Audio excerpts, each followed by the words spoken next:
Before we get started, I have a quick favor. I've been self-funding the Finding Genius podcast for 5 years now. I've done over 3,000 episodes. And as you can see on YouTube, we're up over 1 million views on the channel, which is fantastic. The next thing I really want to push on is to get up to 10,000 subscribers. Because once we do, we'll be able to put a donate button and we'll be able to solicit donations to help keep the podcast running and to also get the Finding Genius Foundation moving along. We have a big project studying anxiety, depression, and PTSD and working on a product to help people overcome these problems because I've seen them explode recently after the last 2 years of the whole virus situation. So if you would, please subscribe to the podcast. That would help us tremendously. Give us a thumbs up and check in the description for Buy Me a Coffee. It's about $5. If you could buy me a coffee, I'd really appreciate it. It would help keep the channel going, and I love coffee. Thank you. Most people have heard of phytoestrogens, but did you know there are beneficial phytoandrogens that mimic and support testosterone and more?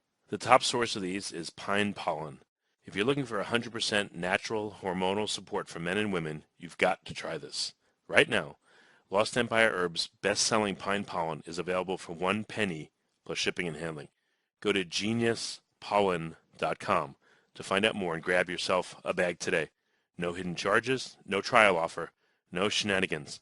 Just a low-cost way to try Lost Empire Herbs' top product for next to nothing. Forget frequently asked questions. Common sense, common knowledge, or Google. How about advice from a real genius? 95% of people in any profession are good enough to be qualified and licensed. 5% go above and beyond. They become very good at what they do, but only 0.1% are real geniuses. Richard Jacobs has made it his life's mission to find them for you. He hunts down and interviews geniuses in every field: sleep science, cancer, stem cells, ketogenic diets, and more. Here come the geniuses. This is the Finding Genius Podcast with Richard Jacobs. Hello, this is Richard Jacobs with the Finding Genius Podcast, now part of the Finding Genius Foundation. I have Janice Brahney. She's a part of Watershed Sciences. She's an associate professor at Utah State University, and we're going to talk about her work with watersheds and integrated biological systems and possibly microplastics interacting with them. So, Janice, thank you for coming. Thank you for having me. Yeah, if you would, tell me a bit about your background. How did you get into this area of research in the first place? Well, I started out being really interested in lake ecosystems and freshwater ecology, and I quickly came to realize that air quality can have an impact on water quality, which was the topic of my PhD dissertation. Through that work, I came to recognize that there's a pretty significant gap in our knowledge and available information on what is being transported through the atmosphere and what are the potential implications of this material for ecosystem health. And so, being interested in that topic, I developed a research program around that. Yeah, what's your research like right now? Like, what important questions are you trying to answer? I have maybe 3 or 4 different major themes in my research at the moment. One major theme is trying to understand what is in the atmosphere, what is being transported through the atmosphere to remote ecosystems, and what are the implications of that deposition. So we're looking at things like microplastics, nutrients, different toxins, different organisms, and how they might be transported on particulates through the atmosphere, and what implications that might have for remote ecosystems, in particular remote sensitive aquatic ecosystems. One of the reasons I'm really interested in that topic area is that humans have really appropriated much of the landscape. We build cities, roads, we have agriculture, we have animals, we recreate on the landscape, we divert water. All of these different practices has led to an increased generation of dust in the atmosphere. And so that's one of the reasons why I'm interested in what is being mobilized, how it's being mobilized, where it's moving to, and what the implications are. Another major area of research in our lab is trying to understand how the recession of glaciers is impacting freshwater systems. How does this rapid melting of ice influence nutrient transport? How does that change the temperature and physical environment in aquatic systems? And in turn, what does that mean for any organisms that live in freshwater? In terms of microplastics, I had spoken to one researcher that said, they do seem to volatilize and get carried on air currents. I guess your research probably corroborates that. What is that like? Like, what have you observed in air columns in terms of microplastics? We've done a couple of different studies at this point. Our first study was trying to understand how much plastic is in the atmosphere, how much plastic is being deposited. And in order to do that, we looked at the deposition of plastic from rainfall, which we call wet deposition, as well as dry deposition, so what falls out of the sky under dry conditions, in really remote locations. And so we wanted to use remote locations to help us understand this bigger picture movement of plastic through the atmosphere. And we found reasonably high deposition rates of plastics in these remote locations.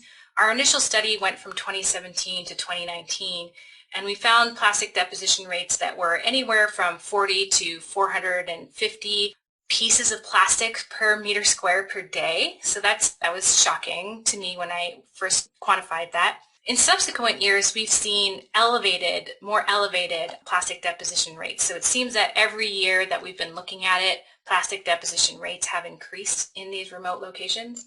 But because of the way we had set up our study, we were sampling at a relatively high temporal and spatial resolution. We were able to use atmospheric models to try to understand where that plastic was coming from and how it was moving through the atmosphere. And with our first study, we were able to show that plastics that come out with rain are generally coming from more proximal sources and urban environments. So if you have a storm front moving through a particular area, it's got a lot of energy, there's a lot of winds, so it can pick up a lot of material that's on the ground and rain it back out. But we found that with the wet deposition of plastics, or the dry deposition of plastics, was that it was generally coming from much further away. And we were able to show that the rate of deposition falling out dry was influenced by the location of the jet stream. And so that tells us that plastics are moving really high up in the atmospheric column and coming from really far away. Did you say are they drying out by being in the atmosphere? No. Or do they get more moist, and what does that affect on them? So the difference between wet and dry is just how the plastics are being deposited. So the way we sample is if it's a sunny day and it's relatively calm conditions, the plastics that fall out of the atmosphere under those conditions we call dry deposition. But if there's a rainstorm, the rain essentially scrubs the atmosphere of all the particulates that are in the atmosphere, and so we call that wet deposition. But that's really just plastics that are being scrubbed with rainfall. And so we were able to show that by sampling these independently wet and dry deposition, that under really calm conditions, we have plastics that are falling out from very high up in the atmospheric column, meaning that they're coming from very far away.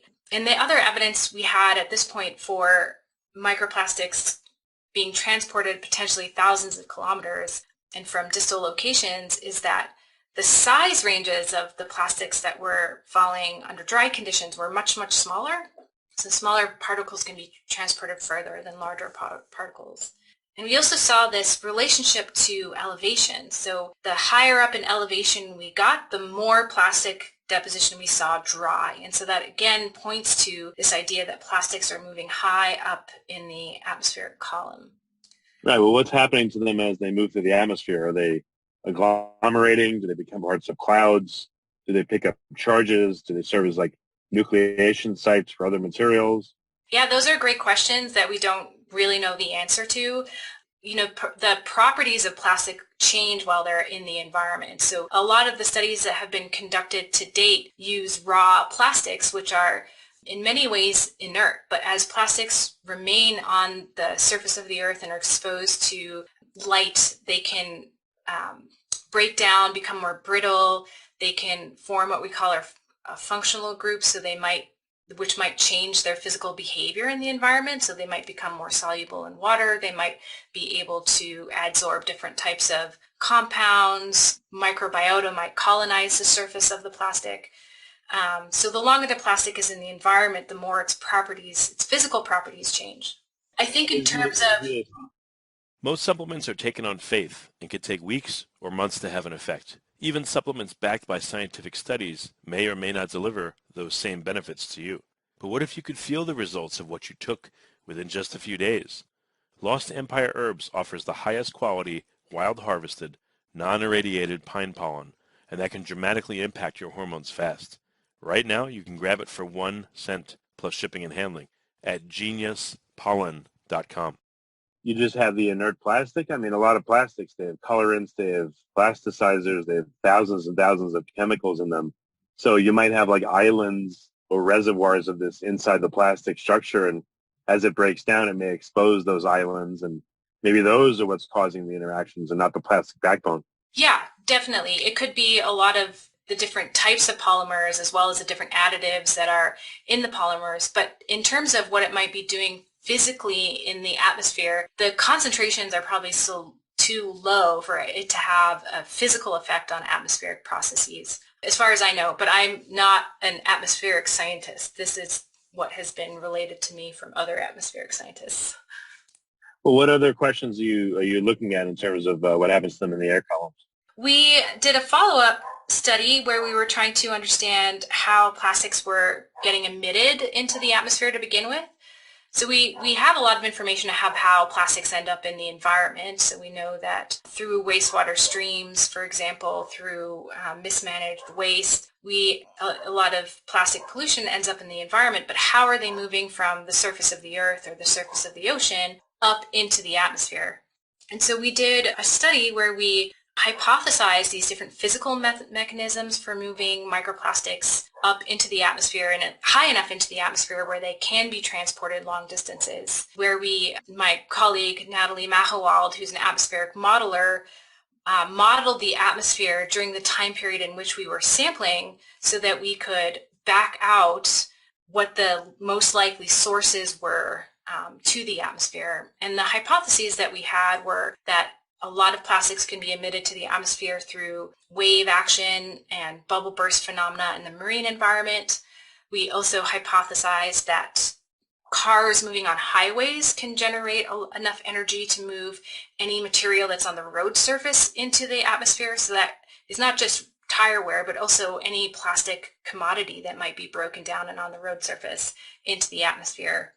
We also looked at the potential for agricultural emissions of soil, and with that soil, any microplastics that might be in the soil. And we anticipate that agricultural soils will have higher concentrations of microplastic than wildland soils because of the use of things like plastic mulch and also biosolid fertilizer application, which will tend to have a lot of microplastics in it. And then we also looked at how population centers might mobilize plastics into the atmosphere. And we found that really highways described most of the emission sources in the terrestrial environment, and globally the marine sources really dominated. What do you mean, the highways or the marine sources? What do you mean? Which one dominated and how? Globally, so if we consider the entire globe, the marine sources dominated. But if we think about just within the terrestrial environment, on land, the highways were most important. How do you know if plastics are coming from marine sources? And I would think they would be laden with water, and they might not get as high up in the air column, or maybe they dry out as they're carried through the air, and then they go up higher and higher. But at first, I would think that they be harder for them to volatilize out of marine environments in the first place. So there's processes in the marine environment that produce aerosols, and it has a lot to exactly what you're talking about on a really small scale, where you have these little droplets of water that get aerosolized through wave action or what's called bubble burst phenomena, and then the water surrounding the particle dries out, and that particle then becomes aerosolized in the atmosphere. One of the ways that wind can carry particles higher into the atmospheric column is if there aren't any obstructions to that wind flow. So in the marine environment, we don't have a lot of obstruction to wind flow. Whereas in, say, a city environment, one of the reasons we think cities didn't come out as major sources of microplastics to the atmosphere, at least for long-range transport, is that there's a lot of buildings. And so it's difficult for the wind to reach the surface, Earth, pick up microplastics and transport it really far. And so though we would anticipate that the general environment of microplastics in a city the cities would have higher concentrations of microplastic in the air than in remote locations. They're not necessarily getting mobilized high enough into the atmosphere for long-range transport within a city, if that makes sense. I could try to rephrase Yeah, that. I understand. Before we get started, I have a quick favor. I've been self-funding the Finding Genius podcast for 5 years now. I've done over 3,000 episodes. And as you can see on YouTube, we're up over 1 million views on the channel, which is fantastic. The next thing I really want to push on is to get up to 10,000 subscribers, because once we do, we'll be able to put a donate button, and we'll be able to solicit donations to help keep the podcast running and to also get the Finding Genius Foundation moving along. We have a big project studying anxiety, depression, and PTSD, and working on a product to help people overcome these problems because I've seen them explode recently after the last 2 years of the whole virus situation. So if you would, please subscribe to the podcast. That would help us tremendously. Give us a thumbs up. And check in the description for Buy Me a Coffee. It's about $5. If you could buy me a coffee, I'd really appreciate it. It would help keep the channel going, and I love coffee. Thank you. What's in the air that's different from marine sources versus, let's say, a highway source?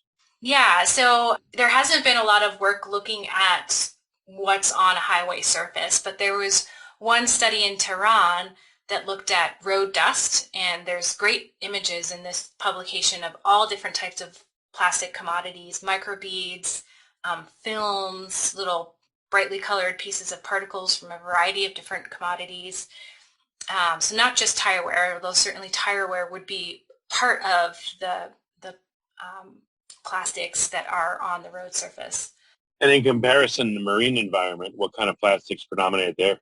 Well, we haven't distinguished between how the different source compositions differ because we're looking at a mixed sample. So what we find in our samples are predominantly microfibers, which is very typical of what we find in any media looking for microplastics. Microfibers always seem to dominate.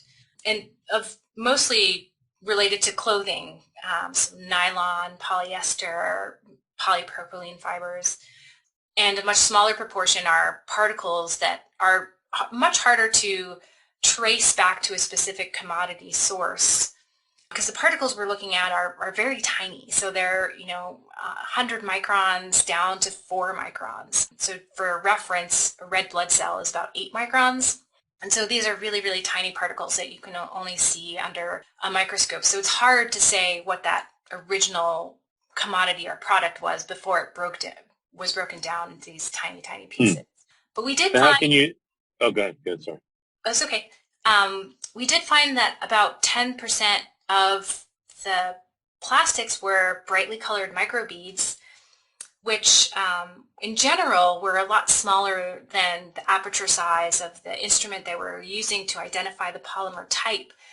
So we don't have a great idea of what the overall polymer composition of these microbeads were, but we did manage to identify some of them as acrylic, and that to us maybe points to paint and maybe aerosolized paint as a source of these microbeads in the environment. They were generally much smaller than what you would find in cosmetics, and the fact that they're very brightly colored of all colors in the rainbow might also suggest that they derive from paint. And the manufacturers of microbeads in these size ranges do indicate that they predominantly sell to paint manufacturers, but also to scientists and medical professionals because they're used to calibrate different types of instruments. And so, yeah, I don't know where I'm going with this, but it's okay. Question: why do fibers predominate, you think? Where are they coming from? Are they coming from, like you say, clothing? And why would they predominate in the air column? Are they just more amenable to not being torn apart and to traveling? Yeah, so that's a really great question. I think that perhaps clothing and textiles I don't really know what proportion of plastic production is textiles and clothing and how that might relate to the amount of waste we see in the environment. That's not something I've looked into. I think one of the reasons why we might see a lot of fibers in water and air is because of its density and properties, so that the has I'll large surface area to its relative width, and so it would be more easily transported in the water column or through the atmosphere than a particle that would be much denser, that might potentially sink to the bottom of the ocean or fall out of the atmosphere a lot quicker. Oh, its density would be a lot less. Its weight would be distributed over much more area, and so Right. therefore it'd be more likely to stay in the air and be buoyant. Right, so it has more drag because it has more surface area. Huh. Interesting. Well, how did you know that, or how do scientists know that marine and highway sources are predominant if, they're getting a mixed bag of stuff that they're sampling? Right, so our samples, we're sampling them at the end point, so as they're being deposited. So they're mixed sources from many potential areas near and far. And the way we distinguished between the different potential sources was that we used an atmospheric model that represents the actual atmospheric movements during the times that we were sampling, so that we could back trace where those particles came from and link it to our prospective mechanisms for plastic movement into the atmosphere. So it's modeled results. And of course, we don't have a lot of data. We only had the data that we initially collected from the Western United States over a 14-month period.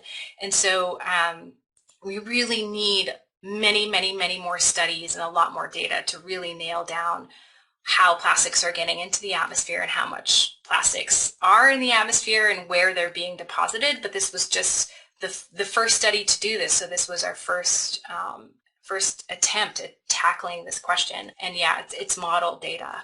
Yeah. What about setting up like a filter system on top of a building, and you change the filter once a day, and when it rains you look at it versus when it's dry, when it's hot, when it's cold, and just get an idea of like the variation of what's in the air around a particular building over time. Yeah. So that type of active sampling where you pull air across a filter is very commonly used to monitor air quality, typically for really small aerosol sizes. So most states and the EPA have a program across the United States that uses this type of sampling to understand aerosol concentrations, because to monitor for regulated size fractions, those size fractions that are 10 microns and smaller, which have human health impacts. The problem with using this type of a sampler for microplastics is that we don't understand how well this type of sampler can capture microplastics because of these different densities and these different sizes. Those samplers were really designed to capture these really tiny particles that are closer to spherical in nature than a microplastic is.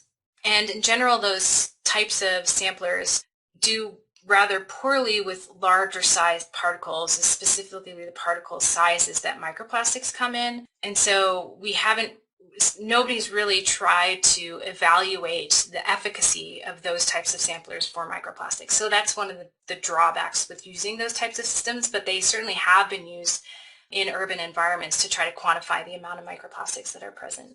Well, why not have like a chimney, in a way, and you have a fan sucking air down through the chimney and it goes to a filter. So vertically, like, whatever size the microplastics might be, they would probably either end up on the top of the filter, but they probably wouldn't come out of the column of the chimney, if you're sampling. Yeah. Maybe something like that could be done with a pipe, and a simple filter along the way. Yeah, we definitely need some engineers to create something that would work very well for microplastics. I don't know. What do you think you're getting close to an answer on in terms of, seeing what's in the air and what type of microplastics and, those kinds of things? Well, to be honest, we were initially just really shocked that it was there. And so some of the first questions we were trying to answer was, where is it coming from and how much is there? And what is it made out of?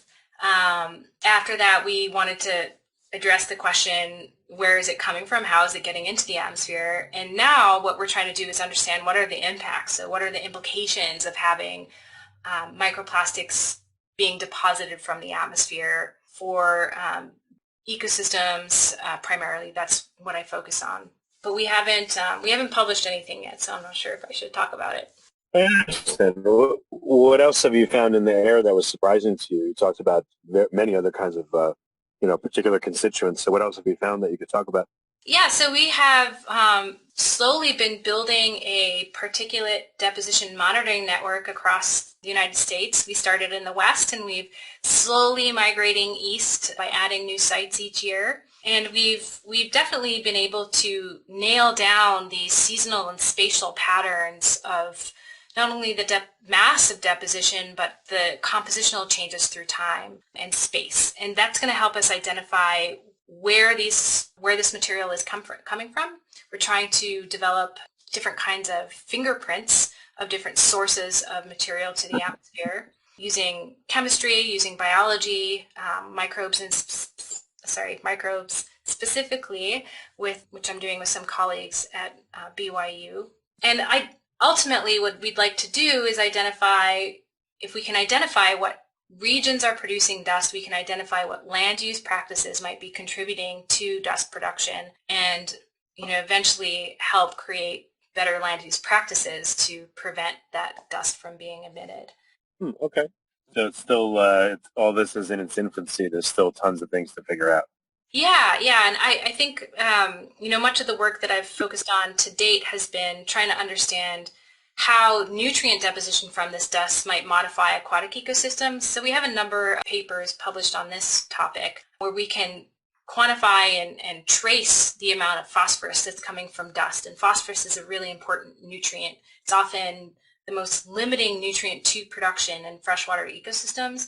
And so when you start manipulating the amount of that nutrient present, you start changing the community that's present, and that might change how the entire system is functioning. And so we've been trying to address the implications of this additional nutrient deposition to these systems. And we've done a little bit of that, and we have a lot of stuff coming through the pipeline that's really exciting. You said that a couple of times that a lot of these materials are transported over very large distances, but are there preferential places where this material ends up?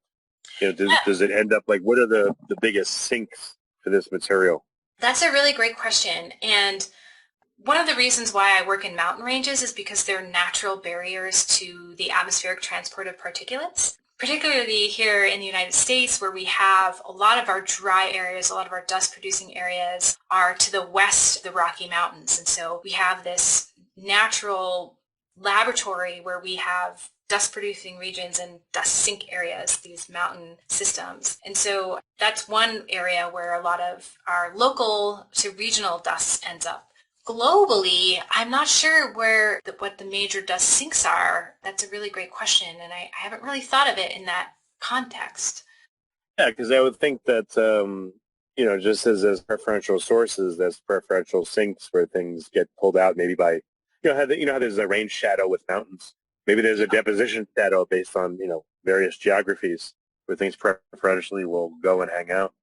Yeah, my guess would be that we would see a strong wind shadow or dust shadow if the source was proximal enough. We certainly see that in the Wind River Range, where we've done a lot of work, and there's a very local dust source. So we have a lot of dust happening on the western side of the range, very little dust deposition on the eastern portion of the range. So that makes that particular mountain range a nice study area. I think if dusts are coming from far enough away, they will tend to fall out more evenly across the landscape. But there must be preferential locations just based on air mass trajectories, right? And the predominant dust sources. So I think globally, probably the Atlantic Ocean is a sink for Saharan dust, for example. I'm just not the right person to answer that question. Yeah, no, I understand. There's a lot of chemistry and a lot of modeling. It sounds important to your work, but I know that you can't know everything. It's impossible. But yeah, very, very interesting. So what do you think is possible that you're going to be able to figure out in the next couple of years from your research? I know there's real long-term stuff, but do you feel like you're getting close to an understanding of certain things soon? Yeah. So one of the things we're trying to understand now is how I'm working with Dr. Mackenzie Skiles at the University of Utah, trying to understand how the microplastics and the color of the microplastics influence snow melt. And we're also, in general, trying to understand how the different colors of dust that we collect across the western United States, how those different types of dust and different sources of dust are going to influence snowmelt generation, because of the darker colors absorb more solar radiation and accelerate snowmelt. We've also I heard like soot that's deposited in various places can very strongly influence that because it's black. Right. So the albedo would be totally different when snow versus soot-covered snow. Right, and since a lot of microplastics are blue in color and tires are black in color, we think that this might have an impact. Not as nearly as much as dust in general, but we're trying to tease out what is the role of microplastics. In my lab, my students are currently doing a lot of experiments right now with the dust material that we've collected, trying to quantify the biological responses to dust additions to different types of ecosystems. So we're looking at plants, we're looking at algae, we're looking at different types of water bodies with sometimes model organisms, sometimes with a community of organisms. And so I'm really excited about the work that's currently happening in our lab. Yeah, no, that's very interesting. Huh. What a problem. These microplastics being spewed up and, going all over the world. It's just crazy. It's terrible, but it is what it is. Yeah. It always I feel a little uneasy when I think about how late we realized that plastic was moving through the atmosphere. Because clearly it's been happening for decades, but we've only... Do people think it's impossible? Is that like, why have we realized so late? Is it... Did science say, oh, no, that can't happen? Why do you think it happened? Well, I think because no one was really looking. We talked a little bit earlier about how we have really great networks for measuring particles that are smaller than 10 microns in size, because that's the size fraction that has human health implications. But they're typically just, collected on these filtered and weighed. They're not necessarily looked at under the microscope. So I think that there just hasn't been interest in what is in the atmosphere, and that's one of the reasons why I'm doing the work that I'm doing, is because I am interested in what's in the atmosphere and where it's coming from and what it's doing. Are there any surprising absences of plastic material under certain weather conditions or in certain areas? Maybe that would tell you something, not just the areas where there's tons of it, but where there's very little of it. Yeah, that's a great point. So we found more microplastics at higher elevations in remote areas than lower elevations, which points to how the plastics are moving through the atmosphere, so that a lot of this remote deposition is being transported from further away, so it's being transported higher in the atmospheric column. Our site that had the least amount of deposition, I believe, was the Grand Canyon. Why do you think that is? That's weird. Why would these microplastics preferentially be so high up and not lower down? Well, so I think a couple of things. I think one of the reasons that the Grand Canyon had... So I'll speak to why there might be more plastics higher in the atmosphere first. I think if we had been sampling at areas that were close to point sources of plastic, like near urban centers, we might have found the opposite. So if we had sampled a mountain range next to Logan City, where I live, I think what we might see is more plastics near the urban center, sort of diminishing as we move up in elevation. But because we sampled exclusively sites that were really remote, we're really looking at the longer range transport of particulates, because we aren't near any point sources of plastic. And so that's why we saw this higher rate of deposition at more elevated locations, because we're looking at the long-range transport. And that's, in order to have long-range transport, the plastics need to be higher up in the atmosphere before they, say, intercept with something like a mountain range. Why? So if you look at short-range deposition, is there a radical difference in the composition of what you're getting? What does that tell you? Like, what kinds of plastics are more likely to survive and be able to travel long distances? Right, so that's a great question. We didn't really notice too many difference in terms of the polymer composition or the morphology, other than that the plastics that we saw that were being transported long range tended to just be a lot smaller in size, but very similar composition, so still dominantly microfibers and in general, the same color distribution and the same polymer distribution. So there wasn't too many big differences other than size between what we saw close by and further away. But I guess I would also say that in some of our rain samples, where we did see larger particles, we did see things that we could start to kind of identify, like labels, where we would see a lot of red and black and blue on one side and then white on the other side. So we could see that these were potentially pop bottle labels or things like that. Oh, okay. So some of the branding, you saw fragments of it on the plastics. Mm-hmm. Yeah. Oh, okay. Huh. Interesting. Well, I guess there's still a ton more to look at in order to solve this puzzle, but it's great work that you're doing. Where can people find out more about your work and follow you? I'm on Twitter at JL Brahney, Brahney, and I have a webpage where I post regularly about my science, Janice Brahney at Weebly.com or .weebly.com. Okay. Well, very good. Janice, thank you for coming on the podcast and, speculating on things that's, again, a very complex, incredibly difficult problem. So thank you for coming. Thank you for having me. Remember, before you go, to grab your 1 penny bag of pine pollen for all the amazing, all-natural hormonal support that men and women the world over are raving about. Try it out and see how it works for you. All you have to do is head to geniuspollen.com to grab your bag today. Within days, you may be able to notice greater energy, more focus, added recovery, and more. Again, please visit geniuspollen.com to learn more now. Thank you. You've been listening to the Finding Genius podcast with Richard Jacobs.